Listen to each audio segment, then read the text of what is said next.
our children are taught in their various years, including within universities, once it comes to their degrees, etc., that the existence of evil and suffering upon the earth is an evidence that God Allah Ta'ala doesn't exist.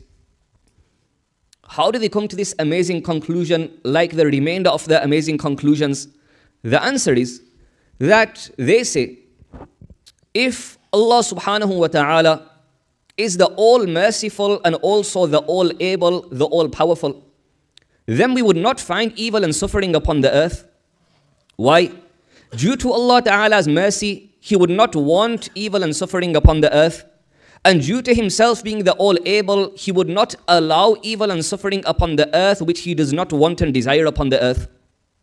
They say, but due to us finding evil upon the earth and finding great suffering upon the earth, this now means that Allah Subhanahu wa Ta'ala doesn't exist. As if He did, then we would not find evil and suffering. The first point we all need to understand is that the question within itself is incorrect. The reason for this is that whenever we mention the word either or the word or, it usually comes between two things that cannot be combined. For example, it would be correct for me to say, are you awake or are you asleep? Why? Because you cannot combine the two. But it would be incorrect for me to say, are you reciting the glorious Quran or standing up? Why? Because we can combine the two. In a similar manner, it would be correct for me to say, is it night or day? At one moment in time in one location. Why? Because we cannot combine the two at one time in one location. But it would be incorrect for me to say that are you doing your homework or do you have a pen in your hand? Why? Because we can combine the two. Through these few examples I have given, we come to understand that questioning with the word or in between or either in between is only correct once combining two things is impossible. And if combining two things is possible, then questioning in such a manner within itself is incorrect. So those who say that is there evil or suffering in the world or does God exist, this question within itself is incorrect. Why? Because we can have the existence of a being and at the same time we can find evil and suffering. Next point I want you to understand is that if we look into this a little more deeper, we can conclude that the existence of evil and suffering is an evidence for the existence of God. Why? Because evil and suffering are two effects, and an effect is not found without a cause. We've got someone who comes into the masjid, he's screaming aloud. We say, what's the issue? He says, I'm suffering. Another one runs into the masjid hall, he's screaming. We say, what's wrong? He says, I've come on the receiving end of some evil. As soon as he mentions evil and suffering relating to him, we automatically come to understand something most definitely has led to this. Because if nothing led to that, then there wouldn't be an evil and suffering. He would be fine and well. He would be experiencing comfort. So when we say that evil and suffering exist upon the earth, the two are effects. And in order for the two to exist, and we all agree they do exist, it's necessary there's a being behind them, and that is who we refer to Allah Subhanahu wa Ta'ala. Therefore, never mind, the two can be combined. We will rather say that the existence of evil and suffering upon the earth is an evidence for the existence of God and Allah Subhanahu wa Ta'ala. Next point. When people raise this question, their question in reality relates to the attributes of this being. You can have a being who is nasty. You can have a being who is very, very harsh. It's not you find harshness and you find anything similar to harshness and now you say that this means there is no being. No. If a person says that you've got evil and suffering and is bringing about within the picture a being who has the qualities of being the all-merciful and the all-able, it's not putting the being into question. It's putting those two attributes of that being into question. So our initial now response is that we're very sorry to say that this God you are painting a picture of is not even our God. Why? Because our God is not only the all-merciful and the all-able, our God is also the all-wise. So if you want to remain adamant upon your question and your wording remains the all-merciful and the all-able, and you don't mention the all-wise, this objection doesn't even relate to our God. Go find someone in the world who believes in a God who is the all-merciful, the all-able, but not the all-wise, and have a discussion with him.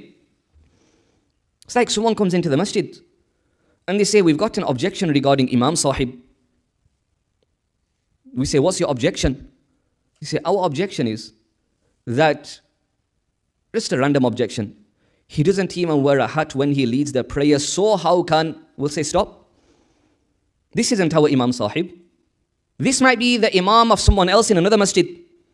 Go and raise the objection with them. Why? Because our Imam Sahib wears a hat during prayer, so the objection doesn't even relate to our Imam. If you want this objection to relate to our Imam Sahib, then you must put the hat into the picture as well.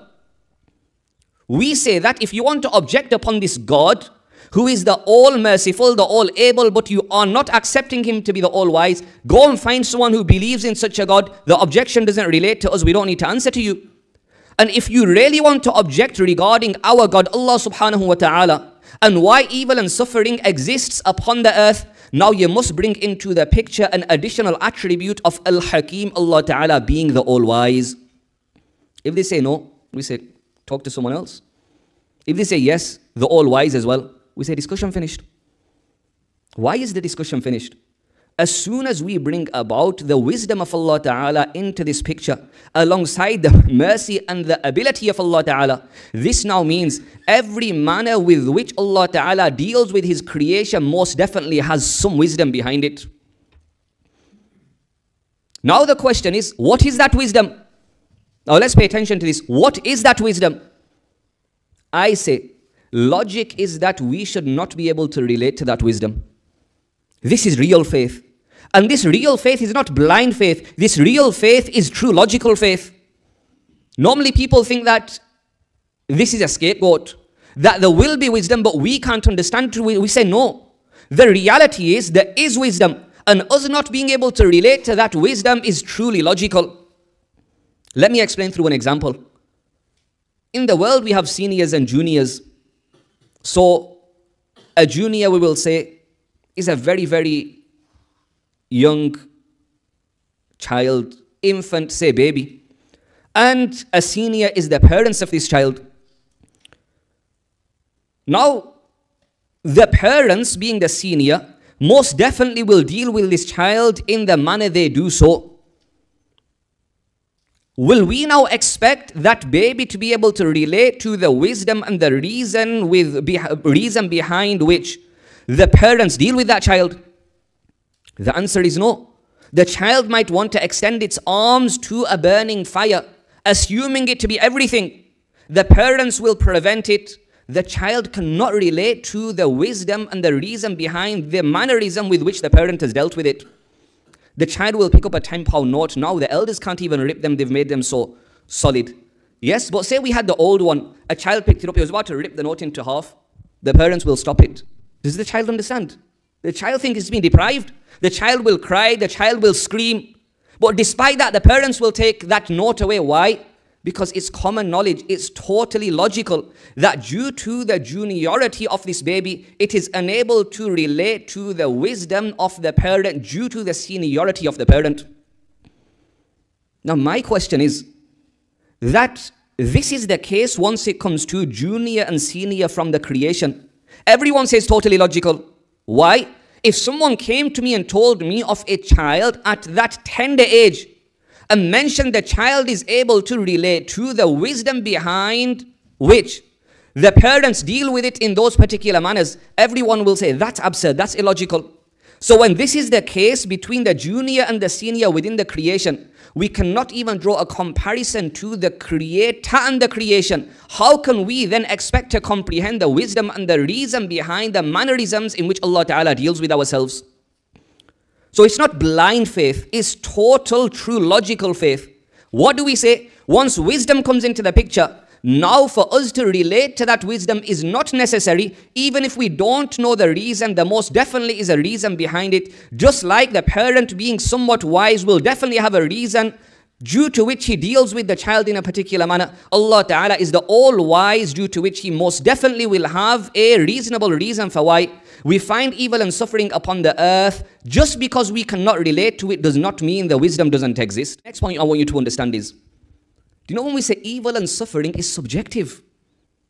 Now, two terms we need to understand. Number one, subjective. Number two, objective. Subjective means open to interpretation. Objective means it's not open to interpretation. It's absolute and certain. Now, let me give an example to yourselves to explain this. One person comes running to me within the masjid. I say, what's happened? You seem disturbed. He says, yes, I'm looking out of the masjid window. I'm very, very far away. I can see this cruel man. I say, what makes him so cruel? He says that he's got needles in his hand. I say, and what's happened? He's stabbing kids.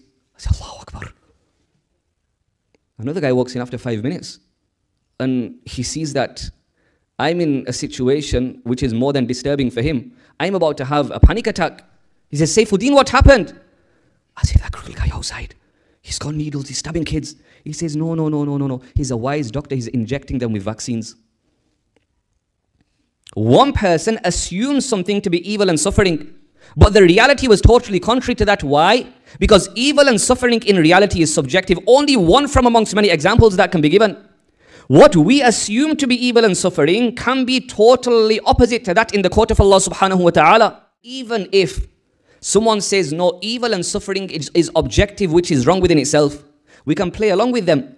And we can say, even if it is evil and suffering, the people in the world not believe in the principle that they will bear minimal evil and suffering in order to attain a greater benefit. Once it comes to these vaccinations which our young newborn children go for, what do? Do we go on vacation? On a holiday that, no, we're not taking them to the GP. Why? Because they're going to get injected and they're going to scream, it's going to hurt, they're going to suffer. So no injections from now. We're just going to stay away from the GP until they come to that age where there's no concept of injections anymore. We say no. We say let them go. Why? They will go through a little pain. They will scream for a little while. They'll get over it. Why do we let them go through this so-called pain and suffering in apparent? Because it's going to lead to a greater benefit. If Allah Ta'ala wishes, it will keep them away from illnesses within the future. Now let's pay attention. The injection we say take is totally logical. That is painful. The child most definitely does suffer. And not only that, the parents suffer more than the child. How much does the child know? The parents probably feel that more than the child. What goes through a parent's heart, especially for the first time when the first child is being injected with those vaccinations, etc., it's a feeling that cannot be explained. Some parents say that we're not even going to stand in the same room. We're going to stand in another room. For example, when children are circumcised early on, how much do they know? They cry for a bit and everything's finished. Once it comes to the parents, some parents stand in that room, and as soon as the process is about to begin, they faint and fall onto the floor. So that injection, what is it going to lead to? Possible temporary benefit. Please pay attention, possible. It's not certain. Which vaccine is there in the world they can inject a person with and say that with certainty this is going to be the outcome? They can say this will possibly be the desired outcome. So for possible temporary benefit, they say evil and suffering, Bismillah.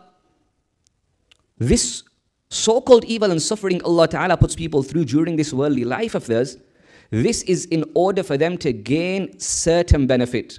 Why? Because there are promises of Allah Ta'ala regarding what they will receive in the hereafter. Inna Allah la yukhliful mi'ad. Allah Ta'ala doesn't go against His promises. And the outcome and the benefit, the virtue, the reward they will receive, once it comes to the hereafter, due to this so-called evil and suffering in this worldly life, that will be eternal. It will not be temporary. If we want to say that due to the evil and suffering in the world, we're going to say that once it comes to Allah subhanahu wa ta'ala's attributes, we're going to now put them into question, then the first thing we'll have to do is we will at the minimum have to stop taking injections ourselves. And not only that, the certain medication we take, and as soon as it goes into our mouth, it's very close that we're going to be sick. Some people go like this. Some people put something else in their mouth, then they take the medication. They hate it. They dislike it. But they still go through that. Why? Because it may possibly lead to some benefit once it comes to our physical health. Final point. Some people say that why does God not intervene? Why does God not intervene? Like, you've got something, make God intervene. Why does God not intervene? We say, hold on. Till today you've been crying about free will. We've been forced, there's no free will, the kalima started. And once it comes to this, they want intervention of God. Do you want free will or do you want divine intervention? When Allah Ta'ala does dictate something, they've got problems with it. And when Allah Ta'ala doesn't dictate something, again, they've got problems with it. So they need to decide which camp they're in. You cry about free will, and now you're saying divine intervention. That free will you cry about all the time will be lost. In order for free will to remain, Allah Subhanahu wa Ta'ala doesn't intervene Himself.